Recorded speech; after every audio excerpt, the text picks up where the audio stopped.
Radio Rahim here with Frank Warren. And when I say here, we're here once again in Saudi for Riyadh season. And one thing about boxing is you're going to find controversy in this sport no matter where you take it. I think we had a pretty good run here in Saudi without a whole bunch of controversy and scandal and so forth. But this fight, boy, this fight has had its share. Yeah. You know, I can't go beyond the press conference with you because I haven't talked to you since the press conference. So the kickoff, of course, being Chris Eubank, his first time fighting in Saudi. He's on the dais. He winds people up on a regular, but on the press conference, he made quite the stake. He did. He came out, but we couldn't hear it. I couldn't hear it because where you're sitting, the speakers, it was on two levels, and the speakers are at the front. So you're only picking up, and he was sitting in front of me, so he's got the back of his head, and you're only picking up. And it was actually Eddie Hearn. He said to me, "He's calling us all scumbag or something like that," and that was that. So I went off alarming at him, and but I hadn't heard all the interview. And then when we got down, then obviously the guys are all there in the huddle, and they asked the comments on what was said, and I said I couldn't hear it. So somebody played it back.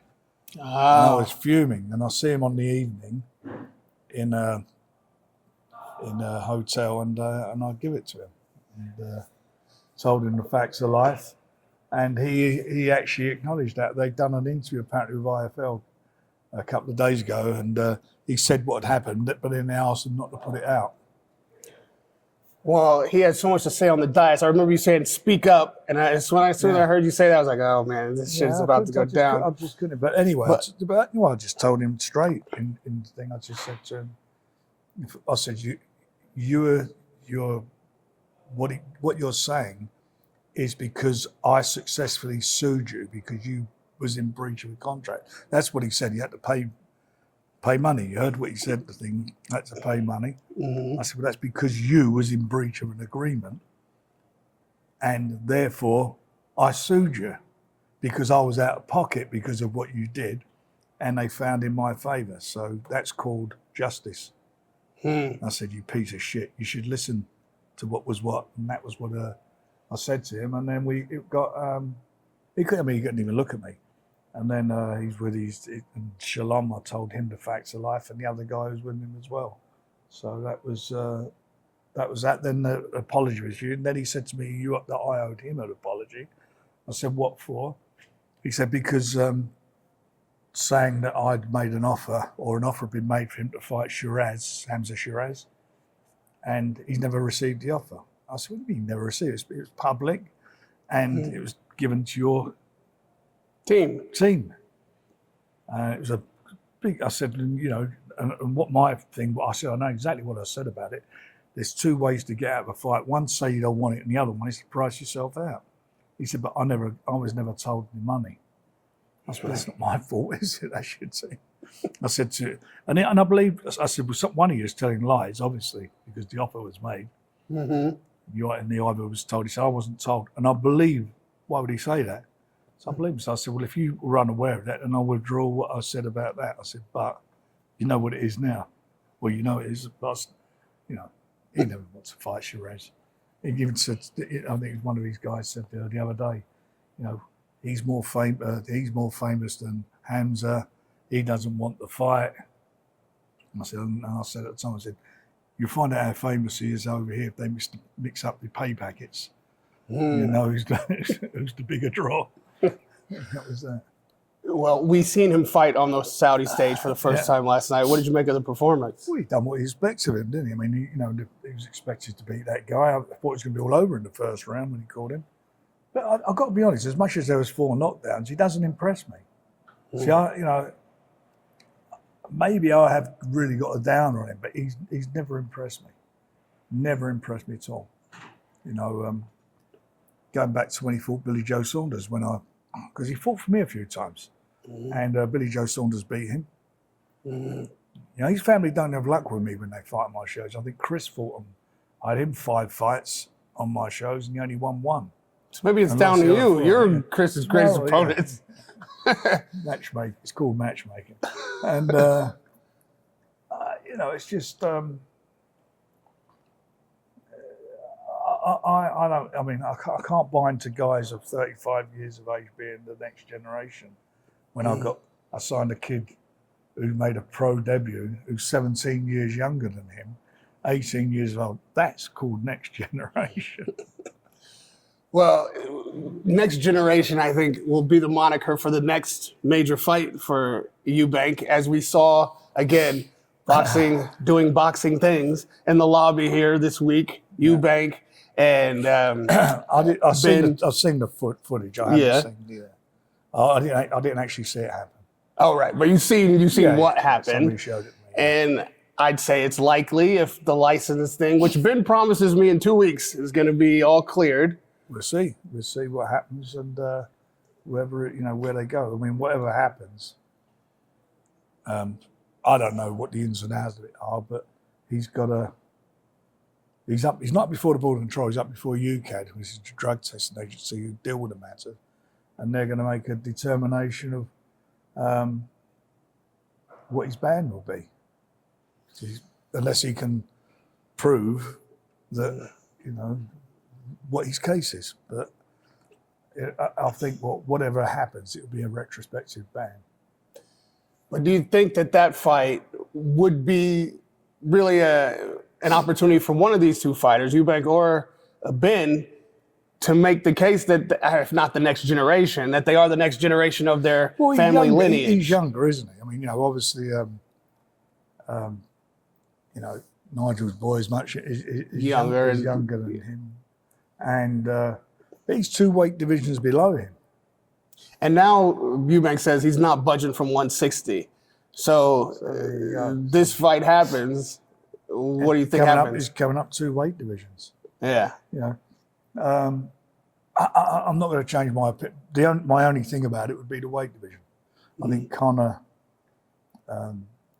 and Conor's been out of the ring for a while. I know he's had a couple of fights in the States, hasn't he? Yeah. He's been out the ring. It'd be interesting. But Eubanks isn't even the best fighter in London at that weight. We got Hamza, we got Denzel. You can fight either of those. But the money's at Eubank. You don't think there'd be big money for the fight with Eubank and Hamza?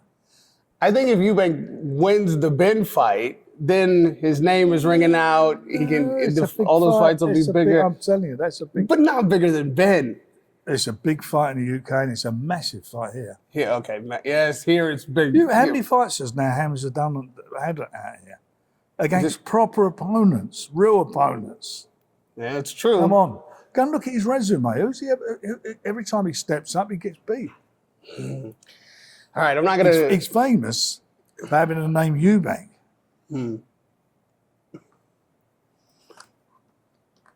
35 years of age. I mean, come on. What major titles has he ever had or held? Can you name one? Yeah, okay. Fair play to you, Frank. Listen, I'm going to get... a lot of stick for being a shit stir here, but there's so much in the pot. I got to stir it. You were up on stage. All this kumbaya promoter stuff is making great fights, but we in the media, we like a little stick when we can get it. And when you on stage, I can't hear what's going on, but I see Ben step in front, and I see the friend that I know get his shoulders up and nudge the guy, and there's something happening there. It's just all that happened was it's disrespectful. I'd say excuse me or whatever. Mm-hmm. I'm not saying that determines that what should be going on, just so that someone can go and get their photo up front and whatever. It's not about having photo opportunities. It's making sure that nothing goes on between the fighters. You don't get no clashes heads, and some people can. Help with that, and there's other people would be useless, if it ever comes to that situation. And cut a long story short, he just, it was wrong, and I just told him what I thought of him. And that was it, and I told him what the position is. What the position is? Yeah, I said it'd be horizontal if you do it again. I love you, man. You're always, you know what I mean? Like, because here's the thing that's funny about you. You're really magnanimous. I was telling you this earlier. When it comes to Eddie and this rivalry, and I thought, you'd be really winding him up because you're on top, like, big right now. You're winning all the matchups between you, and you got bragging rights, and you're not taking advantage of that. And I see you guys making fights down the line, 3 major fights coming up, facing off each other in England. These things wouldn't be able to be made if you didn't have a great relationship. And so, that's the great businessman of it all. But again, the promoter machinations here, you throw another one in the mix with Ben Shalom, and him and Eddie have his issue. I don't know, do you and Ben have your issue? Like, how is he fitting in the mix here? I've never spoken to him. I've spoken to him 3 times. That's about it. I've never met him once. And my big deal with him is that he'd sell you something, and then, or he agrees something, and he just doesn't, what he says invariably, his word is not as good as his actions. And that's how it is. And he's it's just not, for me, he's not my cup of tea. Eddie and I never ever spoke, and it was only through His Excellency, like banging our heads together, and because we all see the opportunities, what are here for everybody, how good it is for the sport, the fights being made. And of course, yes, we do it for money because we're promoters, we're professional promoters. It's not amateur boxing like the footballers do it, the golfers and the reporters. Everybody else, the reporters do it, and every Uncle Tom Cobley and all, everybody does it. But the fact of the matter is, we really care about the sport, and we work hard at the sport, and we've seen some of the fights that have been put together have been great fights. And I've been fortunate. A lot of the results have gone our way, but we're making fights that matter, and I've got respect for that. I've got respect for people's work ethic. I've got the main thing I've got respect for. If he says he's going to do something like me, it's done. Eddie, you're talking about? Yeah, it's done. You're not sitting down saying, what, shake hands, you walk away, and then it's like you never had the conversation. Oh, I can't do that because of this and that. And that's what I haven't got. And as it's evolved out here, it's been a nightmare. I mean, my George probably can get into it more than I can because he has more of the dealings than I do. But, my staff, they've worked with, you think all the different promoters have worked out here, they've been a nightmare. When I say a nightmare. Your boxer you're talking about? Yeah, in boxing. I mean, it's been a nightmare dealing with them. And I've only found out today some of the things that went down because I wouldn't have tolerated. If I'd have known that, it'd have been different. I was unaware of that, but they're not. I think you speak to most people who ever deal with us, we play the game, we look after people, we have good relationships with them. Of course, there's a lot of rivalry, but the stuff that's going down with some of the things I'm hearing, it's a good job actually. I didn't know about it at the time. You'd be horizontal? Sorry? He'd be horizontal. So I'm an old man. Yeah, you're a spry old man, though. Let me tell you that. The big stage was available to Boxer and Ben, and of course, Ben Whitaker. This was really the moment for him to shine, show what he could do on the Riyadh season stage. And again, boxing gods do have a sense of humor. It was an odd finish to that fight. What did you make of it? Well, first of all, he's managed by Lee Eaton, who's our matchmaker, one of our matchmakers. Him and Steve Finesse, they do a lot of matchmaking for us. And, obviously, I want to see him win because he's with our guy. Mm-hmm. And, what I see of when I was watching the fight, and Ben starts as he always starts. He's quite. I don't mean flashy being flash. But he's a flashy. He's quite a colourful fighter, and the way he's and what it is. But I knew this guy would give. I knew that Lee would give him a few problems because he's got a few fights under his belt, and he's a game guy. He's not coming up. He's not somebody. He's not a journeyman, if you know what I mean. Mm-hmm. And he showed that, and he started getting into the fight. And I thought at that stage the fight was just tipping towards him. I think it was just. I actually thought I had him in front, and then obviously what happened where they both went through the ropes and spun upside down. I think for Ben, I think that was fortunate, and I don't mean it being someone getting hurt outside the ring. I don't know whether he hurt his ankle, his neck, or whatever it may be, but he was fortunate that became a draw on the scorecards because he was going to lose that fight, in my opinion. There's been some question as to with that injury outside the ring, whether it was a fortunate stoppage because his corner was telling him to stay down, according to the opponent. He's saying, I heard the corner saying to stay down. I mean, are you taking it at face value that Whitaker was injured? I'll be honest with you, I haven't watched it back. So, but what I see, from what I see of it, and actually everyone got it, there was some of the paramedics there and security, everybody was in the way of it all. But if he'd have been allowed to go on, I think if that fight had gone on, I definitely think he would have got beaten. Let me turn your attention. But you know what you can do? He's with us now, so we can make a rematch if they fancy it. You reckon they'll fancy the rematch or sidestep it? I don't know. We'll find out. We'll certainly find out. I would want to put the record straight, wouldn't you? I mean, if I were Whitaker, for sure. Yeah. Well, let's see what happens. Let's see what he does. Last bet on this whole Shalom boxer everything. So, for instance, you say, okay, a rematch needs to be made. Obviously, boxer and Shalom are in the mix here for this last fight and potentially for the future fights.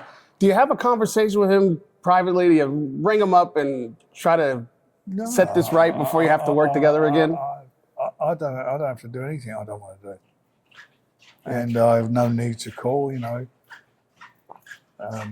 believe I'm a big believer in karma. I believe when people do all this shit and they cause all these problems and so forth, it eventually comes around. That's how the world is. And that happened in the fight with Fabio. Oh, geez. Well, all right. Like, we just jump into Wardley Clark there. Listen, this was supposed to be the other 50-50 fight on the card. It weren't 50-50 for me. I didn't say before the fight. When I was asked what I felt would happen, I felt that Fabio, and at times Fabio weren't with me, so it was, weren't my, for me to moan or complain about. But I thought he won the first fight. But it was what it was. It was a good fight. It was a very entertaining fight for the fans, and it was brilliant. And people saying, "Is the next fight will the first round be the 13th round?" Of course, it'll be the 13th round. What did I feel? I said, I think Fabio will do, because he had him in trouble twice, didn't he, in the previous fight. I feel he'd do the job and stop him, but I never for one moment thought he'd do it in the first round. I thought he was going to stop him, but no. Yeah. And the way he stopped him was like spectacular. I hope he's okay, by the way, because I know he had apparently he's either fractured his cheekbone or his orbital area, and I hope, because Fraser's a good guy, by the way, and I hope that he is okay. It's one of those cliches in boxing. Oh, the 13th round is how you start the rematch, and usually that's just something that we say because it's continuation. Yeah. But this actually, if you attach this round to the end of the last fight, it would have been spot on. Exactly. And and I mean, they were great punches. I mean, that first shot stunned him. Because it started off, it's a little bit like, I mean, like it was a little bit lazy. It weren't like, really tense. It was sort of slow, a little slow. I know it was only the first round, a little slow back. And he caught him on that great shot, and then he caught him a really good body shot. But the next one, my God, that was a punch. And when he went down, Fraser, it was the ropes hold. He was out on his feet, where we were sitting. You could see him, and he it looked terrible. It was like a dent in his face there, and he was just gone. He was absolutely gone, and that was that. I mean, world-class punches, and you thought, and he announced himself on the world stage. Next year he's going to be involved in some big fights. There's no doubt about that. He'll break into the top 10. We'll make a fight for him against somebody ranked in the top 10, and that'll be his way to move forward. Now, another one of these cliches, not to keep bringing them up, but they are accurate. The reason they're cliches is because they're true in boxing. The heavyweight division especially, one punch can change a fight, be it the first or the 12th round. Correct. And I assume, because I know Fraser Clark is a good man and a damn strong competitor, that when I talk to him, he's going to say, yeah, you let me with a really good shot. Happens in boxing. Yeah. I want it back. I want to run again. You know what I mean? You've done it twice now. A draw. He's gone over in the first. Does this thing warrant a rubber match? I don't know. I mean, I'm quite sure, from my perspective, we're looking to move forward. That's we signed Fabio, and I'll be honest, we've been, after working with him for a long while, and so he signed with us. He's had a spectacular win, and he needs to, and we want to make sure that he capitalises on that. And I don't want to be looking backwards now. I want to be looking forwards for him. Well, looking forwards to you is looking at these titles in the heavyweight division. So there's not a lot of opportunity for any heavyweight, Wardley or anyone else, to grab a title anytime real soon, being that they're tied up. I'm expecting any day to get an announcement about the rematch for Dubois Joshua. We already know the rematch is set for December for Usyk and Fury. So where does this take Wardley, or really any heavyweight, to get in the title mix? Well, I think that on the 21st December here in Riyadh, the rematch between Tyson and Oleksandr is going to be on. Then the governing bodies are going to be asking that those belts be have their mandatories. It'll be the next mandatory coming in, and they'll be all mandatories one after the other. So who knows what's going to happen there, whether they get fragmented or not. Daniel, he'll be fighting in February. I don't know who he's fighting yet. We're working on a couple of things. Then that'll be done. So that means those guys, the two winners of those the respective fights, will be not probably out again till May, maybe June. Right. In the meantime, Fabio will want to be out. Mm-hmm. And the others are going to want to be out. All the guys that we got, Zhang, Big Bang, he's going to want to be out. Joe Parker's going to want to be out. Caballero's going to want to be out. All of them, Moses. And the reason they're going to be fighting is because all these mandatories will come up, or maybe, and who knows if the belts may even fragment again. That I can't gaze into that crystal ball. But one thing's for sure, who's ever up there being a mandatory in all these different governing bodies, they're going to get a shot at the title. So everybody's going to be jockeying to get into position. And there may be some voluntaries, and there may be some final eliminators. One thing's for sure, the heavyweight division has never been so lively. Never so lively. We've got a big fight lined up for Derek Chisora in London, which is going to be a really, really, I think, people are going to, in Manchester, people are going to buy into it. It's going to be a very good fight. Joe Joyce wants to come back. I don't want to think I'm missing anybody's name there, but all of them all want to be out there. We've got David Adelaide fighting against Solomon Dakers in a couple of weeks' time. So it's just exciting times, really, really exciting times. Who's in the queue for Chisora? I've been trying to sort out what the... You go and lay down in your bed this afternoon and don't overthink it. Run through those names. Okay, all right. You know what? I'll tell you guys in the morning. I'm going to give this one a think. Listen, I don't want to be remiss and not acknowledge another incredible milestone that was reached here last night, in that we had a world championship fight with women in competition. Yeah. It was an entertaining fight, not quite what everyone expected. No. But, obviously Nicholson come through, Chapman comported herself well, but it was a wide margin there on the cards as well. It was styles, wasn't it? It was two styles that didn't blend. And I think that if Raven had a bit more experience, may have been different, but I'm not saying anything away from Sky. She's got an impeccable amateur record, which she's 17, 18, I know. And she's a quality operator. She's a very, very smart boxer, boxing on the back foot, and she's done a great job. Raven, I think with a bit more experience, may have given her and could have given her a problem. But you know what? It's a learning fight for her. Mm-hmm. And at the end of the day, she's with us. And at the end of the day, I will make sure she gets another chance to challenge for it, because she's, you know, we like her. She's as we called her, our Queen of Queensbury, and we're with her. We want to make sure that she gets the opportunity to achieve her dream.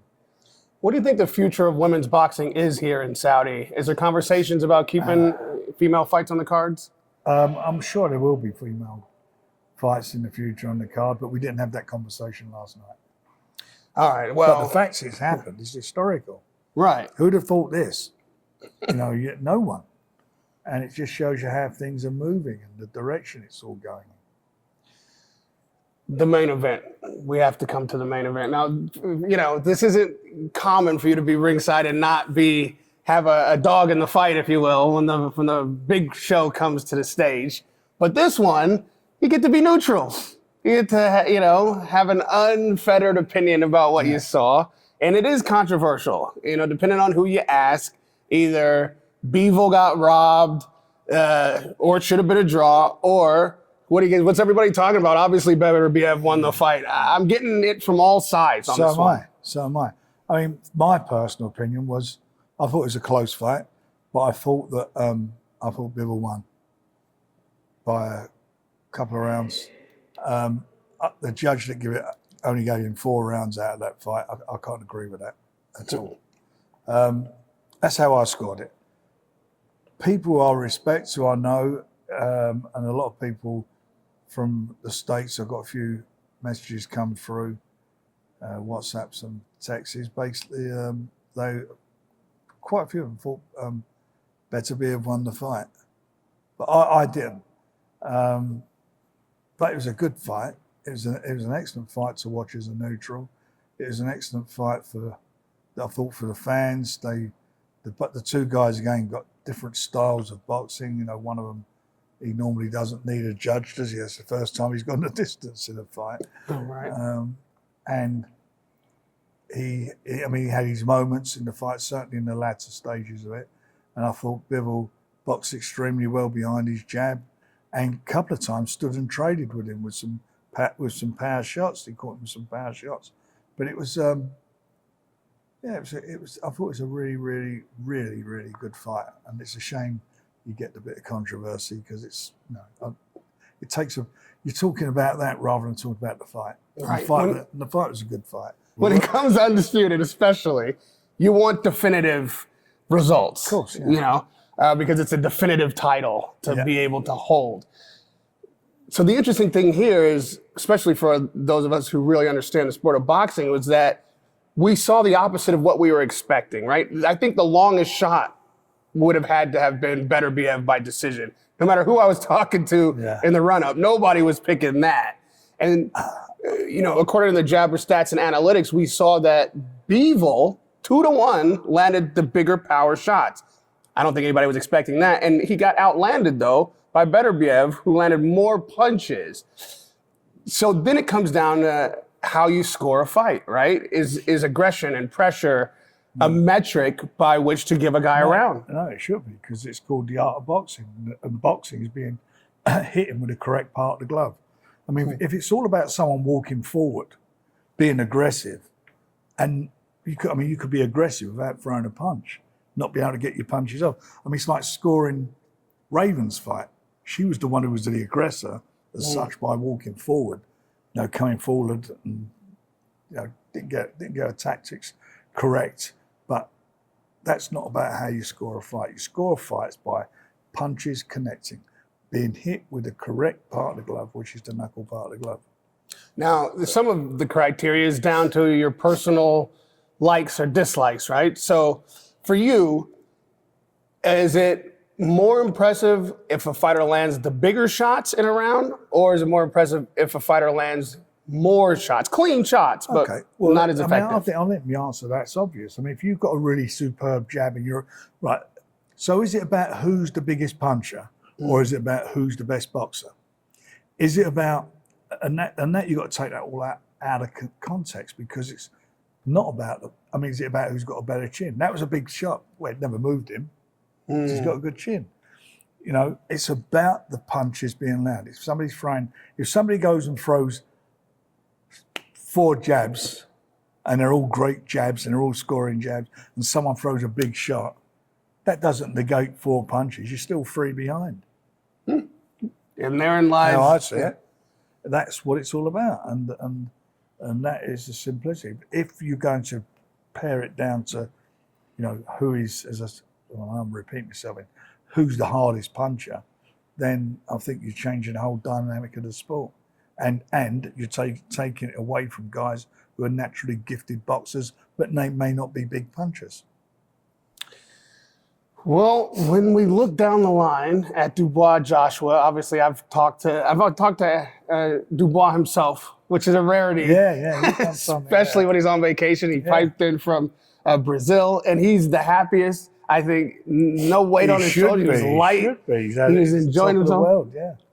And so I think that it comes not just from the win, but from the decisive nature of the win and the confidence that he has. He's calling for the rematch, you know? He seems to want it more than Joshua because he's out there saying it. You know, like I said, they want the rematch. It's not a problem. We just got to sort out the terms and so forth. That's there to be done. And we've had the conversations with, with his management, with Eddie. We'll see what happens. And if he wants it, that'll be accommodated. As you said, Daniel's got no problem with it. I certainly don't have a problem with it. He's not only got no problem with it, he's calling for it. I suggested, I'm like, listen, you know, you're in the catbird seat, wait out the 21st, get a shot at undisputed potentially. Yeah. And he's like, no. I want Joshua first. Even if I could get undisputed next, I want Joshua first anyway. Where is that coming from? Well, he obviously fancies the shot. But look, whatever's happening is going to happen. He's you know, he achieved what I felt he could do, his potential.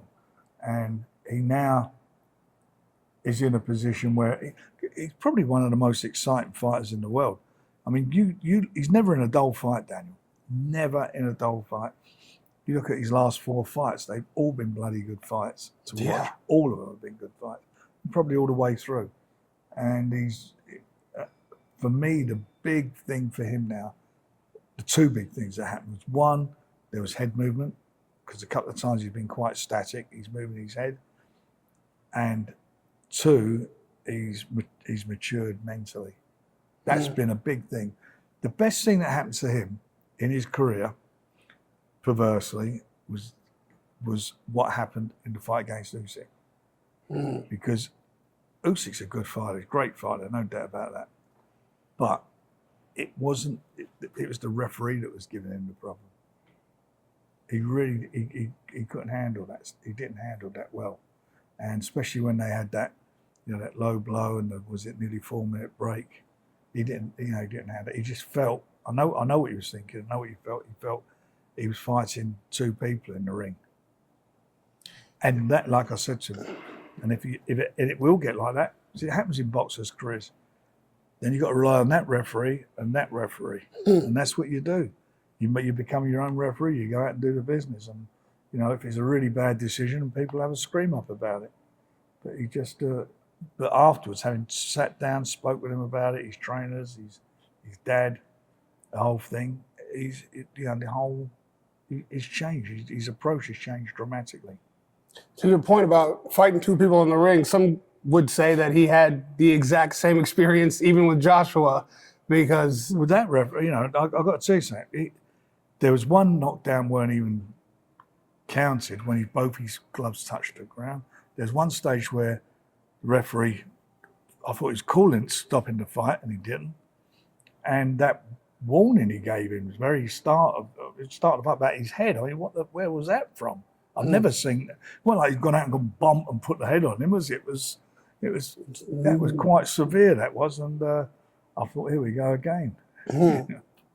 Now, I asked Eddie about this rematch, and again, I suggested to him, like, you know, back-to-back Dubois, maybe that's not the wise choice. I understand everybody's got their pride and you want to come back and better immediately, but Joshua has options.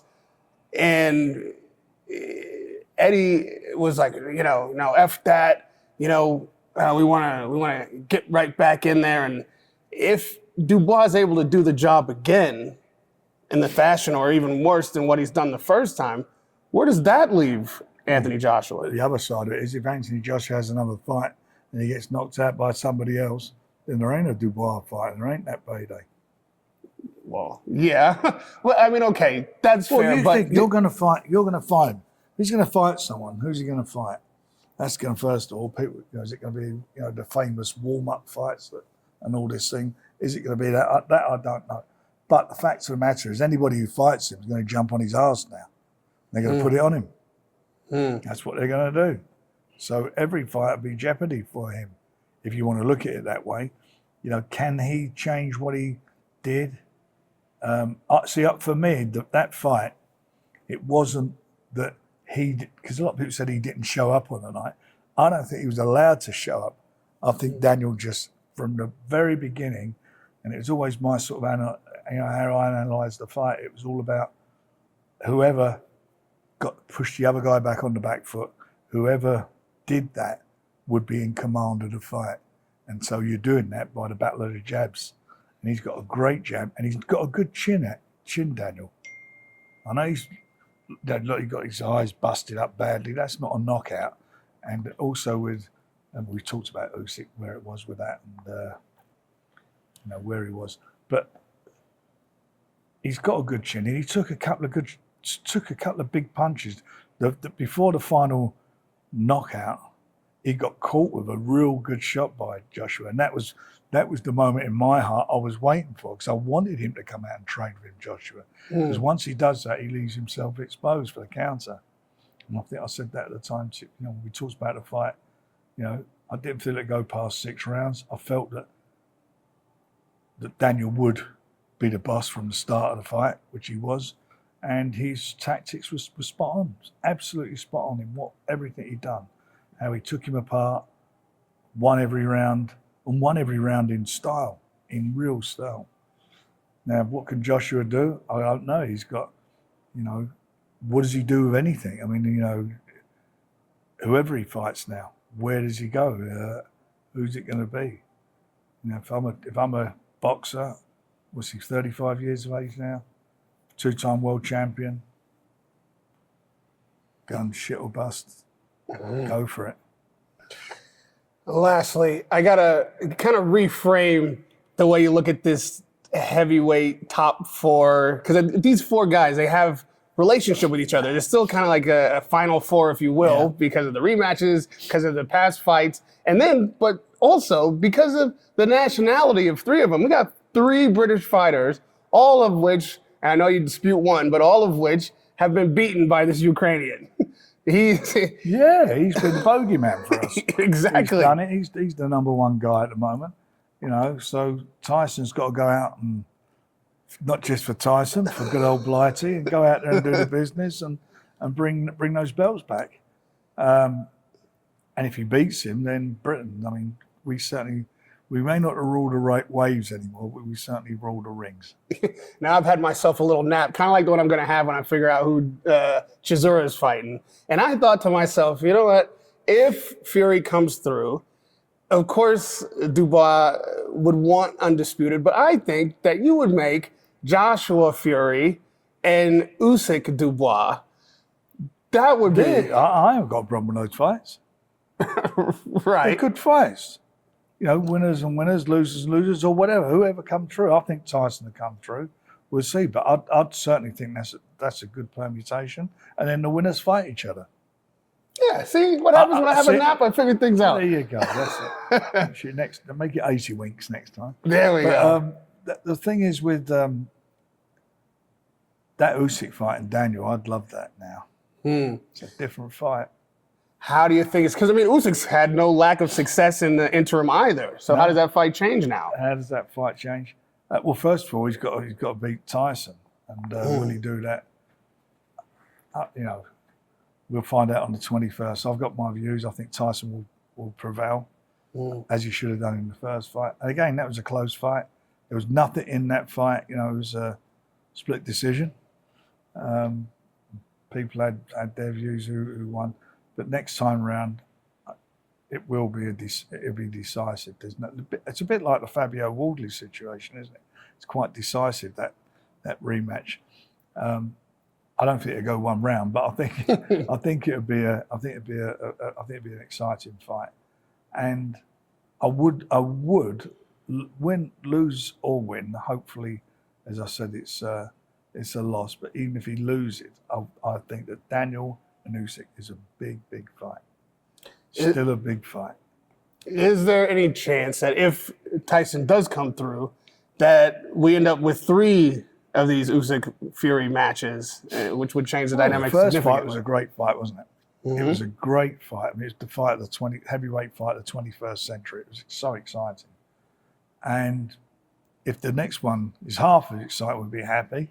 If Tyson comes through it and there's a third one, they're exciting fights. I mean, that's the business we're in, delivering exciting fights. Some of these trilogies are great stories and great fights. And I don't think Tyson and Usyk will ever disappoint. Are you expecting Tyson to have a bit of a different approach to this fight? And what I mean by that, there's a little bit of showboating in the first fight. It was a fight of 2 halves. Really, the first round Usyk won, and then after that, I think Tyson won most of the rounds up until the 7th, or to the 8th, and the 8th round when he got hit on the nose, it changed the fight a bit. I don't know, he lost his focus. He was touching his head and nose, and he said that it was like a nerve pain, whatever it was. And obviously, the next round was a quite big. That's the fight. That round was what the judges, or one of the judges, made Usyk the winner. If that round hadn't have happened, even if it had been a draw, then Tyson would have won the fight on the cards, according to the 3 judges. But he was lucky to get through that round. He was out on his feet, but Tyson's got great resolve, great recuperative powers, and came back and even won the last round in the fight. If he does what he does in the first half of the fight without the showboating, he hurt Usyk in that 7th round. I mean, that was that uppercut. Yeah. His legs went, and I was surprised how he came out the next round, because he came out flying, if you remember, didn't he, in that round? So if he can focus on that, he'll come through it. Who knows what the fight's taken out both the fighters. It was a grueling fight. It was a tough fight. So it'd be interesting to see, they've both got great boxing brains. They both have watched that, and probably both of them say, if I'd have done this differently, I could have won it on a bigger margin, or if I wouldn't have lost the fight, I'd have won it. According to the judges, they'll look at it all day long, but it's, can you implement it? Where are you now with your bodies? What's he, 38, 39 now, Usyk? Yeah. Tyson's 36, and Tyson's been in some tough fights as well. What's there? That's why it's such an intriguing fight. And it will be a great fight again. Yeah, to your point, some people speculate that those Wilder fights might have taken something out of Fury. They were tough fights. They were very tough fights. I mean, the one thing about Tyson, he's not had a lot of fights. He's not been a heavyweight that's had like 4 or 5 fights a year. So he's not really done that. So not miles on the clock. But in the last couple of years, he's had some wars. Again, you look at the fights with Wilder. The first one, I thought he won it, but it was a draw. But it was a bloody competitive fight, exciting fight, and he had to overcome a couple of knockdowns. And certainly that one in the last round was a big knockdown. The next fight, he got his tactics spot on and done a job on him. Absolutely destroyed him. And then the third fight, all-time classic. You know what I mean? I don't think people give that fight the credit it deserves. That fight was probably the best heavyweight fight I've sat at a ringside and seen. I say the same, and you've seen more than me. It was such an unbelievable competitive fight, and the guts and everything. It had everything. And I thought Tyson was going to win that fight easier. I got that wrong. But so that, they get to know each other, don't they, with these fights sometimes, and you get, and you that's what you get. So, these two guys, as I say, Tyson and Usyk, two very smart operators, two really good, consummate professionals. We're going to get something special. Well, whenever I sit down with Frank Warren, I always get something special. This is no different. It's a great close to another great week of tremendous fights, a ton of action, so much to look forward to. We'll be back here again in almost no time, but even back in London, we'll be having great shows on. We'll be back in London for some great shows, and we're going to be back in Riyadh season for some spectacular shows. This is the capital of world boxing. Radio Rahim from the capital of world boxing with the captain of not only the 5v5, but the heavyweight division right now, Frank Warren.